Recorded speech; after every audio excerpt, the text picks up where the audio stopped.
ಇವತ್ತಿನ ಸಚೇತನ ಕಾರ್ಯಕ್ರಮದ ಕನ್ನಂಬಾಡಿ ಅಣೆಕಟ್ಟಿನ ಬಗ್ಗೆ 7ನೇ ತರಗತಿಯ ವಿದ್ಯಾರ್ಥಿನಿಯಾದಂತಹ ಅನುಭವ ಮಾಳೋತ್ತರ ನಮಗೆ ಹೆಚ್ಚಿನ ವಿವರವನ್ನ ಕೊಡ್ತಾಳೆ. ಎಲ್ಲರೂ ಶಾಂತ ರೀತಿಯಿಂದ ಕೇಳಿ.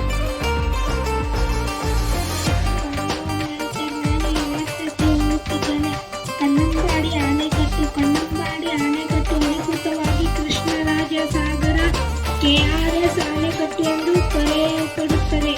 ಇದು ಕಾವೇರಿ ನದಿಗೆ ಮೈಸೂರಿನ ಹೊರಭಾಗದಲ್ಲಿ ನಿರ್ಮಿಸಲಾದ ಒಂದು ಪ್ರಮುಖ ಅಣೆಕಟ್ಟು. ಇದನ್ನು ಸರ್ ವಿಶ್ವೇಶ್ವರಯ್ಯ ಅವರು ವಿನ್ಯಾಸಗೊಳಿಸಿ ನಿರ್ಮಿಸಿದ್ದಾರೆ ಮತ್ತು ಮಹಾರಾಜ ನಾಲ್ವಡಿ ಕೃಷ್ಣ ಒಡೆಯರ್ ಅವರ ಹೆಸರನ್ನು ಇಡಲಾಗಿದೆ.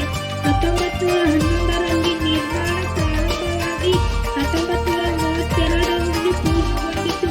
ಉದ್ದೇಶ ಮೈಸೂರು ಪ್ರದೇಶದಲ್ಲಿನ ಬರಗಾಲದ ಸಮಸ್ಯೆಯನ್ನು ನಿವಾರಿಸಲು ಅಣೆಕಟ್ಟನ್ನು ನಿರ್ಮಿಸಲಾಯಿತು. ಇದು 21 ವರ್ಷ ಸುದೀರ್ಘ ಪ್ರಕ್ರಿಯೆ ಆಗಿತ್ತು ಮತ್ತು 1911ರಲ್ಲಿ ಆರಂಭಗೊಂಡು 1932ರಲ್ಲಿ ಪೂರ್ಣಗೊಂಡಿತು. ವಿನ್ಯಾಸಗಾರರು ಸರ್ ವಿಶ್ವೇಶ್ವರಯ್ಯ ಅವರು ಇಂದು ಮುಖ್ಯ ಇಂಜಿನಿಯರ್ ಆಗಿದ್ದರು.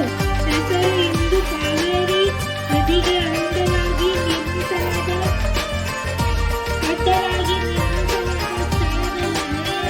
ಹೆಸರು ಕನ್ನಂಬಾಡಿ. ಹೀಗಾಗಿ ಸ್ಥಳೀಯವಾಗಿ ಕನ್ನಂಬಾಡಿ ಕಟ್ಟೆ ಎಂದು ಕರೆಯಲಾಗುತ್ತದೆ.